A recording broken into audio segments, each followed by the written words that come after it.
Hi, welcome to Suggested Systems 1, building a Buchla Music Easel out of Eurorack modules.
This video is the first in a whole new magical series called Suggested Systems, where the whole point is I'm going to use this sweet tiny little IntelliGel 62 HP palette case that has this nifty 1U strip on the top to design a modular, and keyword being design.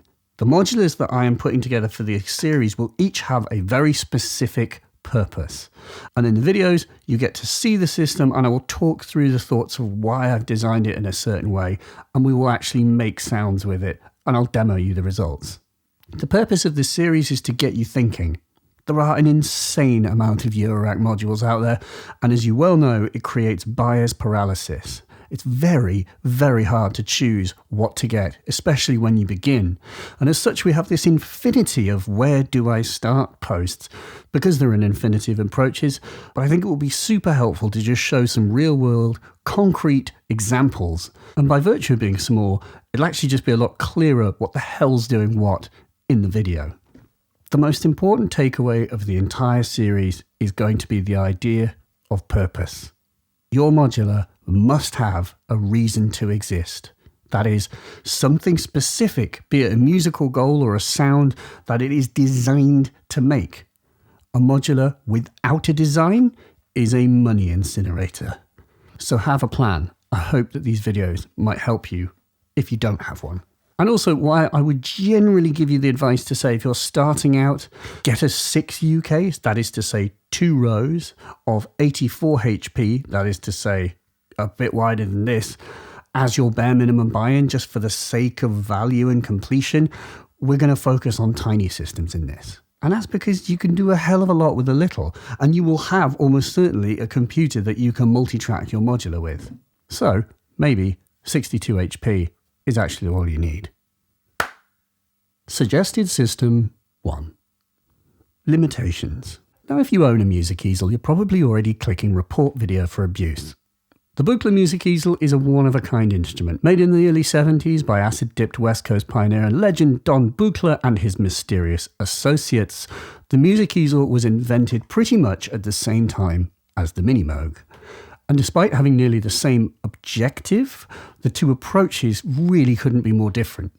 through an incredibly well-specified selection of elements made instantly accessible through sliders, this touch plate keyboard, through preset cards, clever shorting bars, and banana cables, the easel was made to be performed on with human hands in a way that is fast and expressive, and that this is not. And secondly, the Music Easel contains a dizzying rabbit's warren of components, arranged in a terribly specific way that only Don Buchla could design. And this does not. Every part and circuit in the easel is specific to the easel and adds its own little sonic contribution to the sound, from the subtle drive of an amplifier, to the particular quack of a wavefolder, to the ping of a spring. And none of the parts I have chosen, with the particular exception of the Feedback 259 VCO here and the Wogglebugs core, are Buchla clones. So what I mean by this is to say on both counts, usability and precise sonics, we have already failed to make a Buchla Music Easel. It cannot be done. That's why the real purpose of this video is more of a thought experiment. As you design your modular and think about what it could be, could you look at real synthesizers that you love and admire and ask yourself what you can learn from their design choices? How were they laid out? How were they arranged? Are there particular quirks of their sound that you might like to replicate? We can never truly copy it with off-the-shelf bits. We're not going to succeed. But what we will do is we'll make something new that is uniquely ours. How close can we get in 62 HP? Let's see what I came up with. Part 1. What's in an easel? The Buchla Music Easel is a prime example of a West Coast synthesizer. But what's cool is that West Coast is not really a type of synth, it's a patching style. Many of the bits to do West Coast type things could be found on Moog modulars too. It's just in the way they are patched that creates either a subtractive or an additive experience. There are obviously certain exceptions, things like a low-pass gate, but I think you can simulate low-pass gates with low-pass filters, VCAs, and envelope generators. The real killer is wavefolders. That is difficult to do unless the circuit is designed to make it. So let's have a look at the Music Easel panel and see what we need to create. Now, because it costs as much as 4 Harrington 1200s, I don't own a real Music Easel, and I've only jammed on real Music Easels a handful of times. But in the production of this video, I did consult with the world premiere easel wizard, Todd Martin. Todd's website is a treasure trove, and on it there are some amazing explanations of the easel, including a great panel explanation. The easel panel looks completely bananas on first glance, but if we look carefully, it is actually just arranged in blocks. On the left, you have all the control and articulation stuff. You have a 5-step sequencer, you have an ASR envelope generator, you have a clock generator, and you have a random voltage source. In the middle, you have all the sound-making stuff, what Buchla call a complex oscillator, which really is a way of thinking of two simple oscillators that are wired together in different ways, and very importantly, that one of which has a wavefolder attached to it. On the right, you have all the output and tone controls. These are the famous low-pass gates. All a low-pass gate is a hybrid of a VCA, that is a thing that controls volume, and a filter. So with a low-pass gate, the tone is always darker and duller if the volume is slightly lower, and it's brighter if the volume is louder. This naturally creates a kind of acoustic thonk, and so it's a hugely important component of the sound. Finally, we also have spring reverb, which makes the whole thing feel like a magical acoustic space, but with this kind of 60s sci-fi zinginess to it. Now, Todd's theory is that the Buchla Music Easel is laid out like an acoustic instrument, actually like a trumpet, and I love that. He's saying basically on the left you have the mouth, which articulates the notes. The oscillators in the middle is the lips, and on the right is the horn. Do enough acid, and you'll design a synth that's laid out like a trumpet too. Do too much, and you'll design a synth that's a psychogeographical map of the cities of Baltimore and Cleveland. So with 62 HP and between 37.4 millimeters and 45.5 millimeters of depth as my limitation and modules I had already, this is my suggested system. So on the left, like on the easel, we have a sequencer, but this is a 4-step sequencer. And this is because I have this tiny rad Ladik S180. I really love the 5-step sequencer that's in the Music Easel. And, you know, because obviously if you're playing kind of 4/4 music against the easel, it means that you're getting 5-step sequences. They always phase in interesting ways. It's a really odd, bonky, weird choice. And I love it. And we don't have it. Also on the easel is a separate switch for every one of the stages, so you can create 5-step gate pattern sequences. Don't have it here, really sad. What I do have, however, is the burst on the Wogglebug, which creates kind of odd gate patterns, which can be locked in time with our sequence. It's not the same thing as using a proper Buchla sequencer.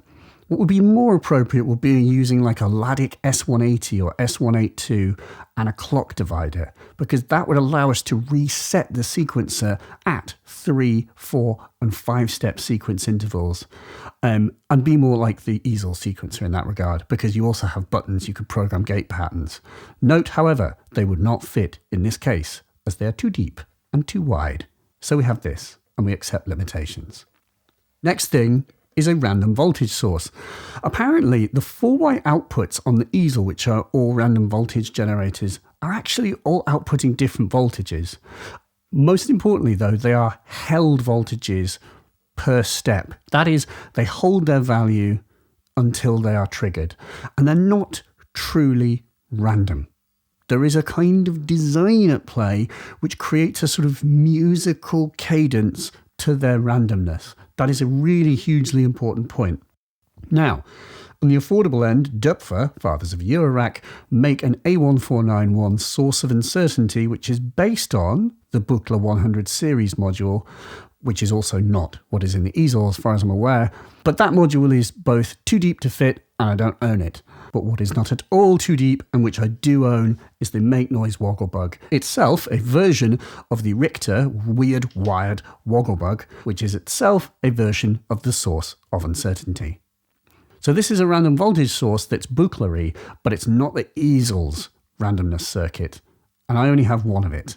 So we then have our complex oscillator section, and for this you need 2 oscillators. Now I have this 259 VCO, which is based on the Buchla 259 module, which is not what is in the easel, but since I have it, highly appropriate I think to have something semi-Buchla-y. And for the second oscillator I have the Intelligel Dixie 2 Plus, which is just a good wide-ranging oscillator with good FM and lots of waveform outputs. What's critical is that we do have a sine wave because we're going to wavefold it. And here there's this funky dial, which confused me for a little while, but it's actually just a crossfader knob. It crossfades between 2 sounds that are generated by the heart of the oscillator. One sound, which is the most important one of all, I would say, is the wavefold sound. And all that's happening is that a sine wave is being fed into a wavefolder, and then that is going to the output. But what this knob is doing is crossfading between that wavefolded sound and just some basic sounds that the same oscillator can also make. And those are saw, square, and triangle. And I have saw, square, and triangle on the Dixie. And what I will have to do in this little design is I will have to use the mixer to blend between them. If you had a crossfader knob and another mixer or a switch, to be more like on here, because you actually have to switch. You're not allowed to just have all of them blended together. You should pick one for accuracy. That's a bit like simulating a 303. You can't have too many oscillators going on. Then you could do that. But in this instance, I'm just going to use this little 2 HP mixer. Of course, there's this modulation thing, which is hugely important. BAL Ext FM OSC AM OSC.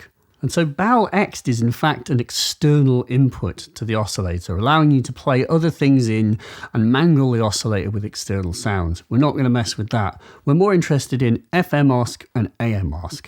And all this is FMing, which is to say sending the output of one of the oscillator shapes into the FM control and thus controlling the speed of the oscillator with another one.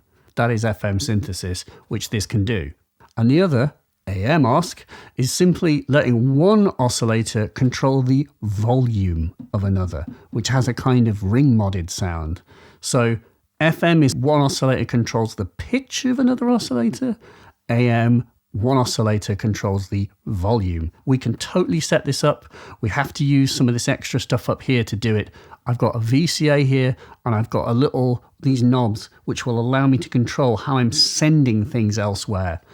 This is an opportunity to talk about how amazing it is on a music easel that you can just go modulation and go yeek and just push up a dial and just loads of good stuff starts happening, and you can CV control that as well with these little like inputs. It's wondrous. We can do a lot of it with this, but we have to patch it up per patch. We have to do lots of work to make those things happen that on an easel are just a case of flipping some dials. Done was a done. And then finally, we have this kind of output and mixing section. For low-pass gates, I have the Future Sound Systems Polka, which is a 4-Vactrol low-pass gate system. A low-pass gate is basically a VCA. It controls the volume of something, but it has a tone shape to it. When the volume is low, it sounds muffled. When the volume is loud, it sounds brighter. And then finally, Sweet Verb. Spring reverb, which you need a spring. You've got to have a spring for spring reverb. And here is the Dutt for A199. I don't know what the tank is that's in the Buchla Music Easel, at least the modern ones, but I would be surprised if it was a massive one. I suspect it will be a small little one with 3 springs like this, probably. Some very observant people might say, how have you managed to fit a Dutt for A199 in this case, because it's technically too deep? And you'd be right. It's actually a couple of millimeters raised off of the screw hole here, and it's on an angle, and I had to like move the little cable around inside, and it comes out here. I did the best I could, but I made it fit. Another hugely important thing that's missing is the keyboard. There's no keyboard here, which is technically a separate module in Buchla land. But yes, if you wanted to simulate the keyboard, you would need to think about that too, and it's going to require some more space. So that may mean something like the Make Noise pressure points and brains, which is a physical interface. You know, you need that kind of tactile thing where you can push your finger onto a plate and create voltage sources, and as well have like tuned voltages. But of course, what is more appropriate, and which is readily available because I've got one, is this. The MicroFreak has a Buchla Music Easel inspired touchplate keyboard on it, where we can push our fingers on this little paddy plate and we get pressure out as well as CV and gate. So I'll use the MicroFreak as a kind of Buchla style interface. And maybe I'll just have to like sit this on top of it. We'll work that out. But if you don't have a MicroFreak, you may also want to consider the KeyStep. Because, of course, whilst the KeyStep doesn't have that funky touchplate keyboard, it still has a voltage keyboard output.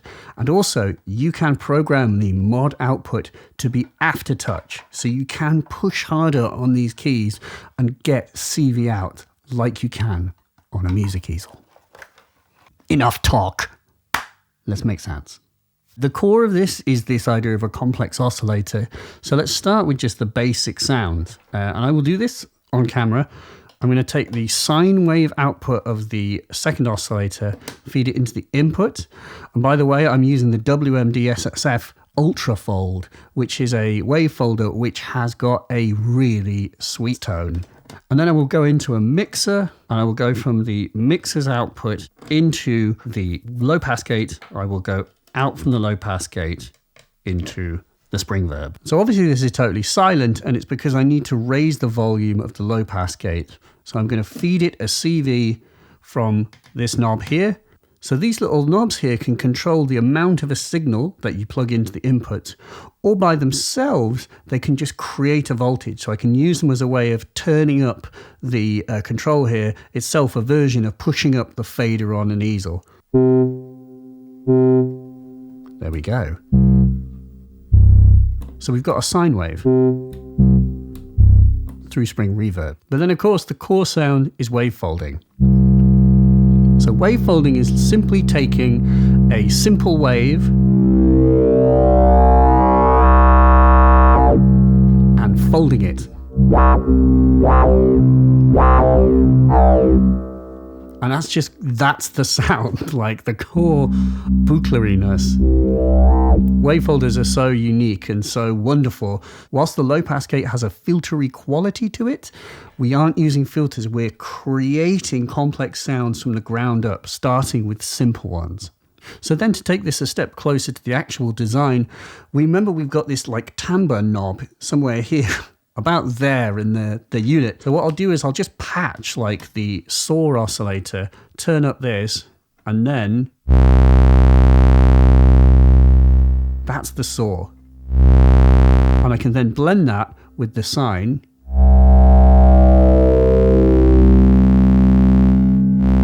Like this. So we have these two sounds working together. Using the saw is a really good way of illustrating what a low pass gate does. So if I solo it, so we're just hearing the saw, and then I turn this up,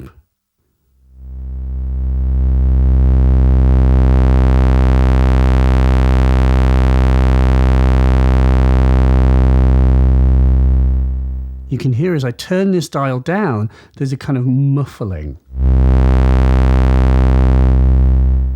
So one of the like classic hallmarks of the Buchla sound is this kind of thwapped, like struck kind of percussive punk, which is done with low pass gates, but interestingly is quite a specific sound. And in fact, if I was to take the output of my Wogglebug here and feed it in, the Wogglebug's clocks are too wide. I need like a really, really short thwap. So what I'm going to do is I'm actually going to use the pip slope, which is this ALM attack, sustain, release module here, which can be exponential and quite like what is in the easel. I'm going to trigger that instead. And now with the shortest possible times, you hear this kind of Buchla-y like dum, dum.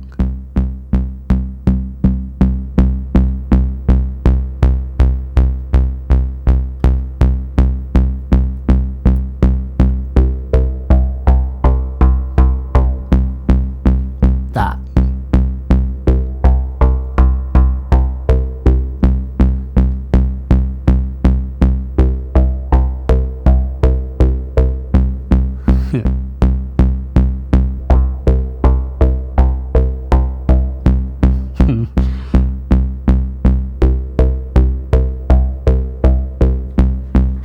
So we have to perform.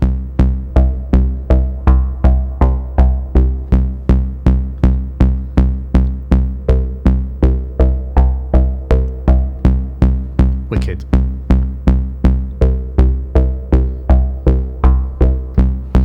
So of course, I have this random voltage source, and I think one of the biggest takeaways from like messing around with an easel is it's very easy to end up with like these really evocative, like modulated sounds where lots of little things are happening to the sound to animate it and keep it alive.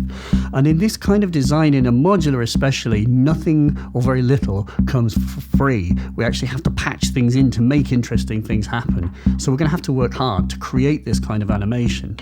So what I'll do is I'll take the stepped random voltage source and I'm going to use it to control this fold CV, just like this.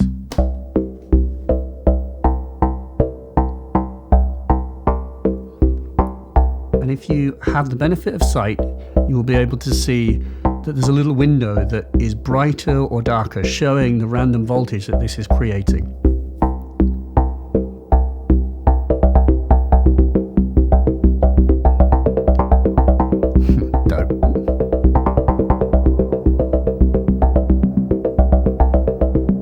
Blend in the other oscillator.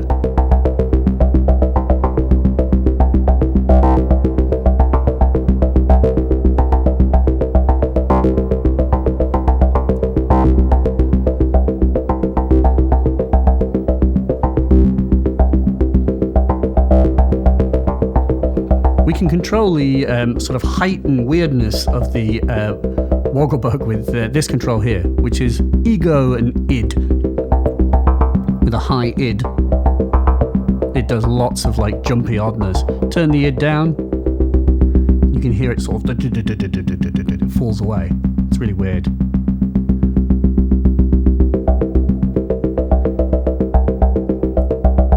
listen how there's a cadence to the random voltage that it's creating, which is very difficult because I don't know how you would make that with other parts.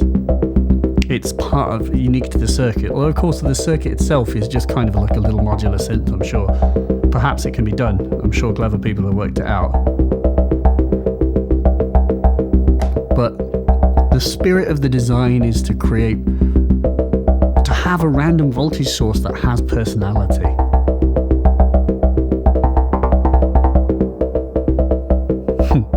And I quite like sort of messing with the clock rate here. So I wonder, could I self-patch it? So I could go stepped out here to speed.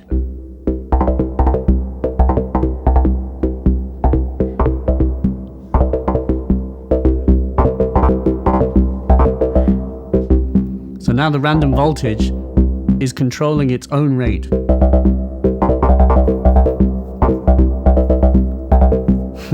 Nuts. We could approach that in a different way.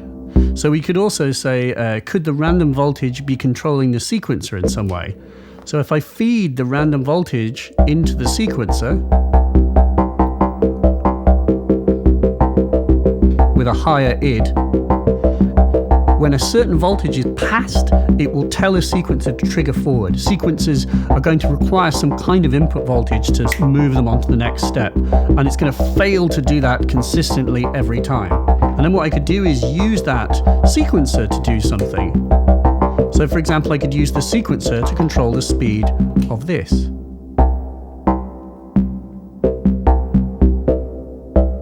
And if I get the sequence into an interesting sort of place,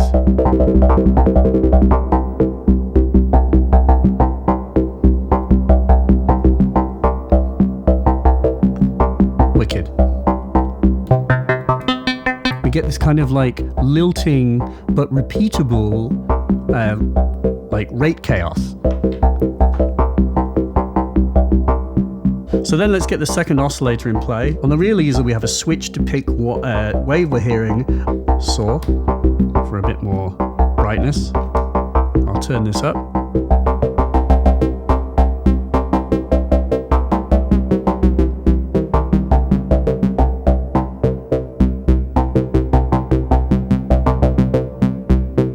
Then what I'll do is get some FM going on. Let's go triangle out to FM input here.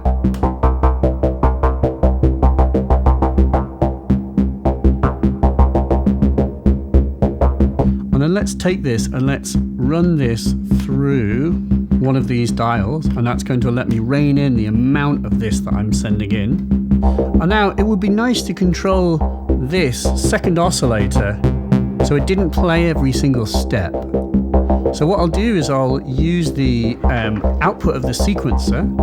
I can tap it here, and I'll put it into the CV input of the VCAs up here.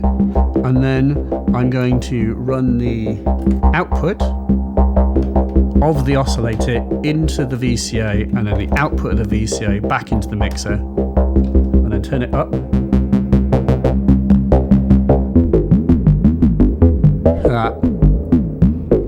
That's running the second oscillator into LFO rates, and that's twippling and like pushing around the second oscillator really hard. Whoop, whoop, whoop, whoop, up and down. Oh yeah.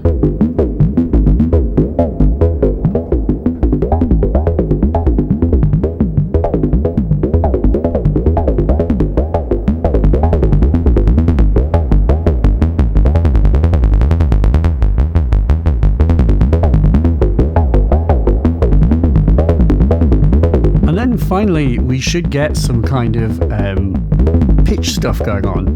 We're missing the keyboard. We're going to have to program this per step. So let's tap this one more time, triple stack, and then I'm going to run this into the 1 volt per octave inputs.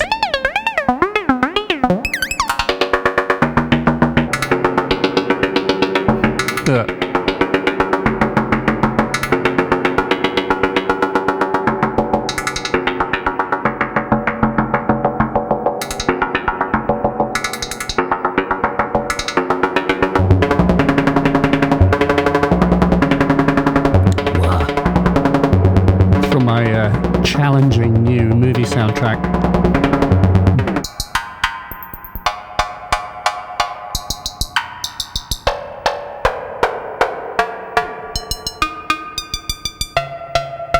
That stuff.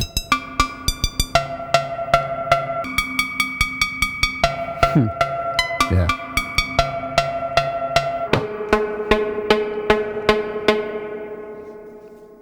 Bonkers. Okay, so here's an even more simplified version. This really is just the random voltage generator modulating the fold amount of a sine wave. It's just down low and nice. But I think that the sort of moral of an easel is to remind you that everything should be modulated to keep it alive and interesting. So one of the most important things is volume, which I am not modulating. So to modulate volume, there's lots of different ways I could approach it, but I'm going to just modulate the amount of envelope that I'm sending into the low pass gate. Comme ça. I'm going to send it into a VCA. I'm going to send it out of the VCA. I'm going to send it into there. Then I'm going to use the sequencer. We're going to use the sequencer clocked here. Turn this up. So now this is going to control the amount of volume per step.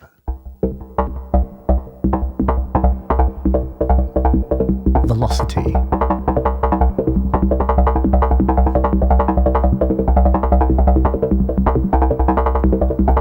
And of course, that's going to play against the tonal control here, the random voltage. So the two will work with and against.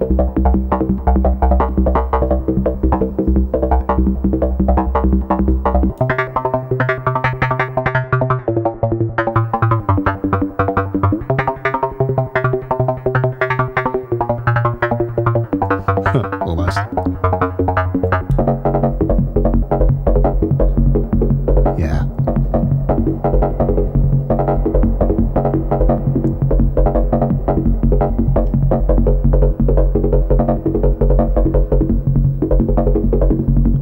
Oh yeah.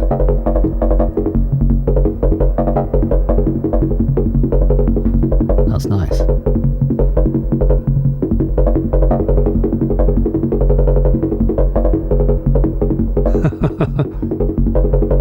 That's really nice.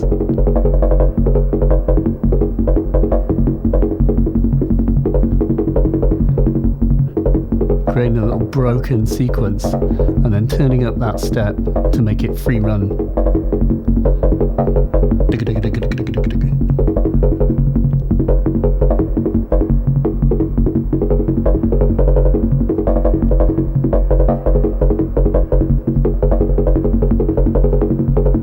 Wicked.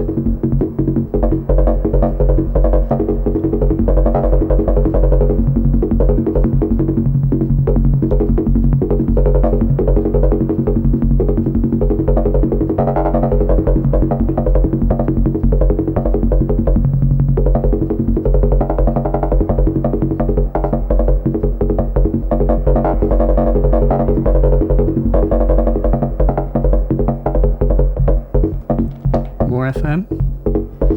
Why not? A little bit of LFO wobble. Make it even more freaky.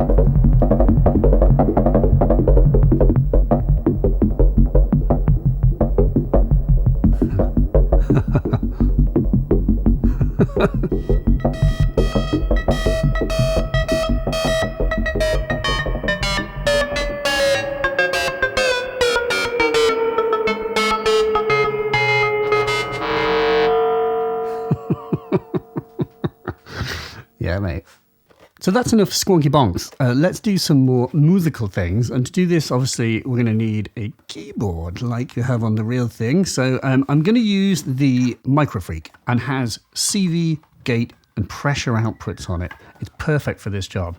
So I'm going to slot it underneath and see if I can make it work.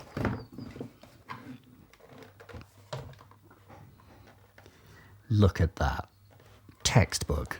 I can now use the MicroFreak's keyboard very much in the manner from which it is inspired. And I'm using the 3 CV outputs. So this one is pitch, And if I play notes low and high, you might be able to see that the little LED lights up dark and bright to show the voltage. With this magic green one, however, pressure. More of my skin touches the plate, I get more pressure in. And then finally, gate. Every time I touch the plate, it sends a little gate into here, into the pip slope. And what's nice is that the MicroFreak actually supports nearly every type of gate, voltages, S-trig as well, so I can actually completely fine tune it and it triggers it perfectly. In fact, actually, there's two different ways. I can go to trigger, and then no matter how long I hold the note down, it will trigger the same cycle each time. Or perhaps more interestingly, gate allows for a more easel-like experience where we can have attack and decay, and I can push this in and then let go. For as long as I'm holding the note down, it sustains at full voltage. So let's patch it, and with the benefit of the keyboard, make tunes. I think I'm going to use pressure to control the fold amount, however, and then I am going to use the envelope to control gate with a nice kind of a longer sound.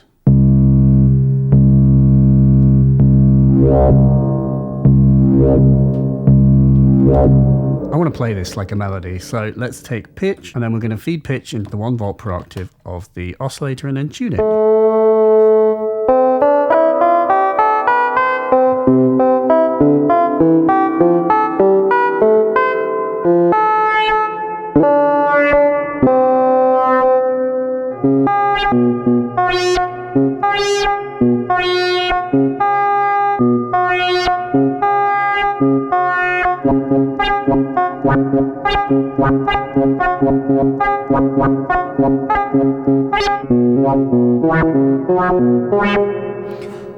One thing that's nice and you can do on the easel is using the keyboard's gate to advance the sequencer every time you touch, which we can do, obviously. So if I take this out, put this stack cable there, it would allow us to tap the gate signal, and I can then feed it into the sequencer. Now, every time I tap this, the sequencer will advance.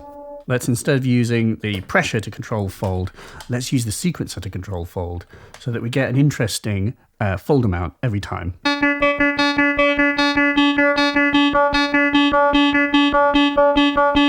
And then what I'm going to do is FM the oscillators together and do some weird stuff. And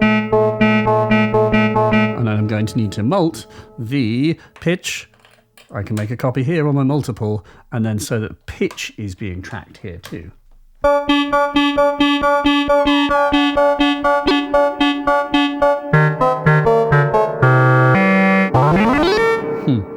So every time we play a note, we're going to get different stuff happening.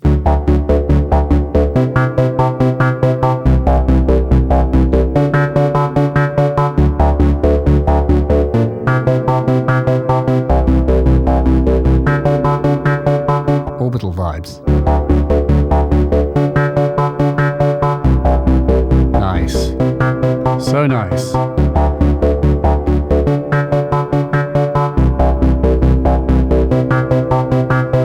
So let's see if we can use pressure, and perhaps pressure could control FM of the oscillators, and we'll get a kind of little like sonic zing every time we play. So I'll feed it into the here into the, you see this?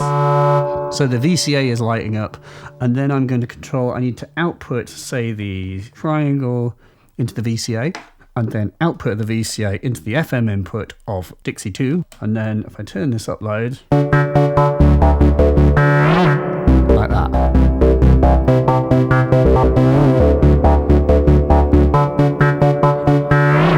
That's so nice.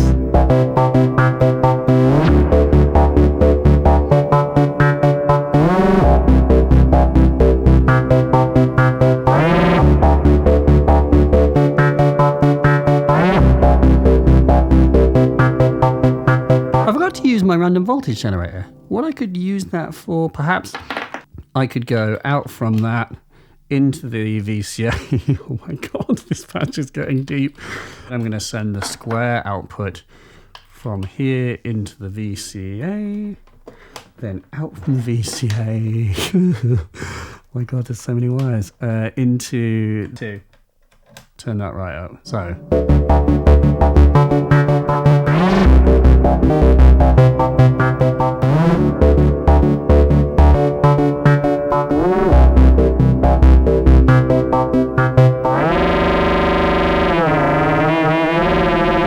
It's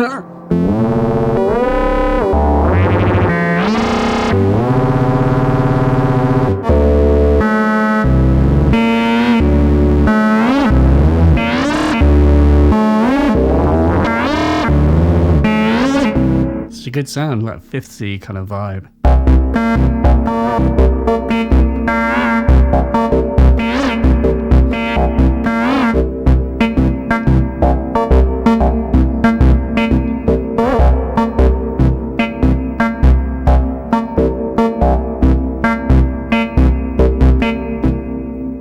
So dope. That's great. As a case in point, are you seeing how many patch cables there are? It's kind of nuts, isn't it? This is complete mania on something like this, yet on an easel would just look very, very simple and straightforward. It would just be a few sliders pushed up and a few shorting bars and maybe the odd cable here and there, but not much. It's designed for elegance. It makes fast setting up of something expressive like super easy, something that on a modular we have to design carefully. It doesn't just happen as if by magic. We have to make it happen. And one other very small but subtle point is what you're not seeing. A lot of the ranges of these modules aren't perfectly calibrated to each other, and that just leads to inherent issues like where, you know, particular voltage I'm generating doesn't push something completely through its arc, you know, potentially. And that can just be a huge, massive faff, and it's just not relevant or even an issue on proper standalone instruments. What I'd really like to do is a little quick sequence. I have to lift this up, Shift Seek. Running off the MicroFreak, obviously. That's great.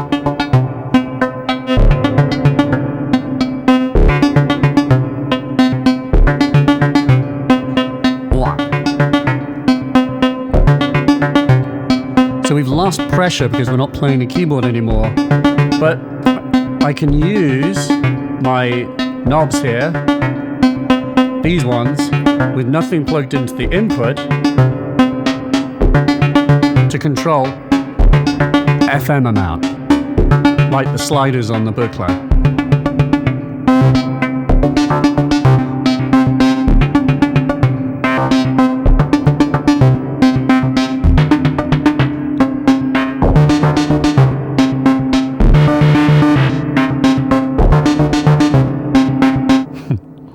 Wicked.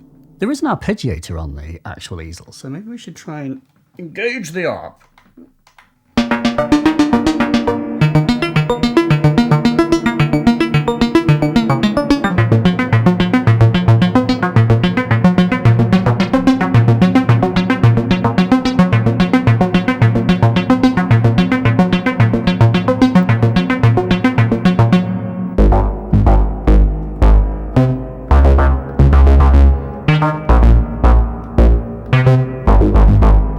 So pressure could control length, decay, sorry, of the note, which we can do like this.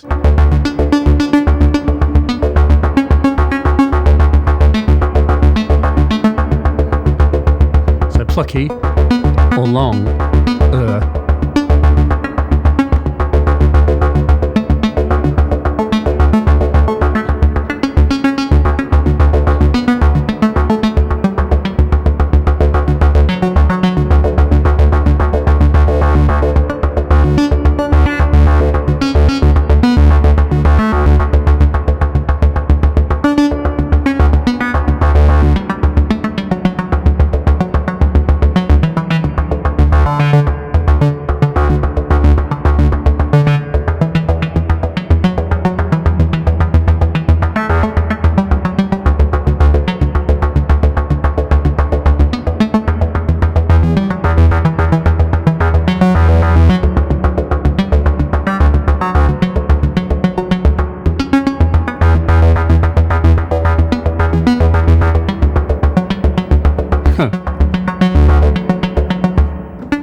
That's really good.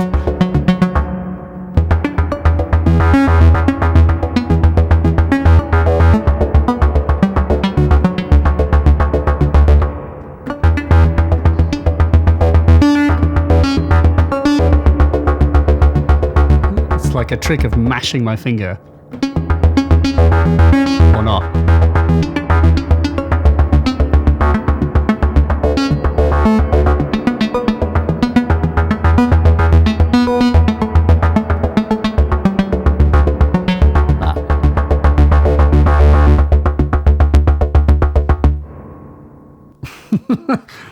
That's great.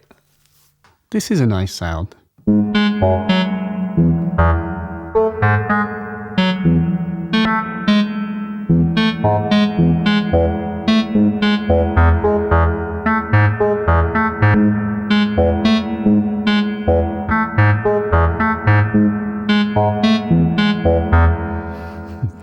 That ultrafold really does sound bloody lovely.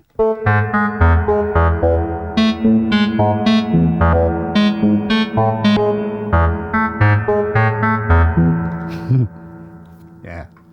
One of the other things that we could do, and we've not actually messed around with, is AM OSC, which is amplitude modulation. So in this instance, we're doing AM modulation where oscillator 259 here is going to control the volume of my second main oscillator. So it controls the volume at audio rates, and it is also being tracked to the keyboard, so it moves with the other oscillator.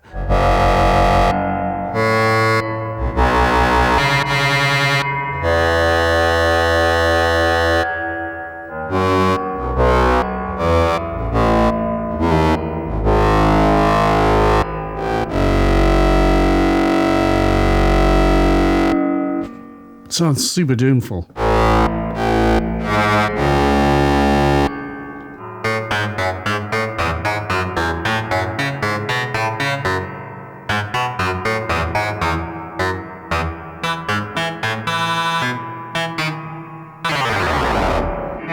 Kind of fun here. Knock it back down, high-low, down to low voltage. You can do this on the easel. Then it controls the volume. And is making certain notes disappear.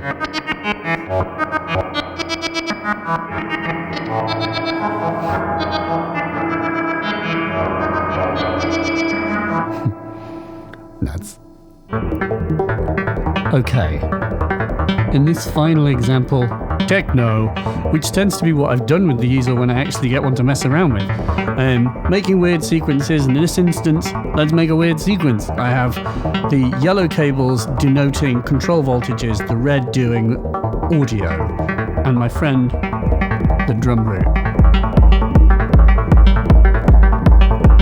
So it just becomes about gentle changes of these elements, bringing different things in.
case.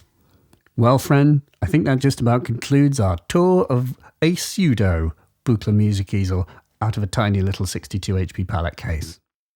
This was the first suggested systems, and if you enjoyed this, please consider giving me all your money. Please consider sponsoring on Patreon. It is the best way to support this channel and justify the stupendous amount of time involved in making videos. In the research for this video, as I said, I consulted Buchla legend Todd Barton, and I will link to Todd's Patreon and other such linkage below in the description. And actually, I have got a full half an hour talk with Todd that I did as part of my research, a Skype chat on my Patreon for patrons to watch. Also, friends at Arturia make an excellent Buchla Music Easel plugin, Music Easel V, and is massively bonktastic. If you have ideas for objectives, things you would like to see explored, ideas of systems for this, please leave a comment. And above all, thanks for your attention. Cheers.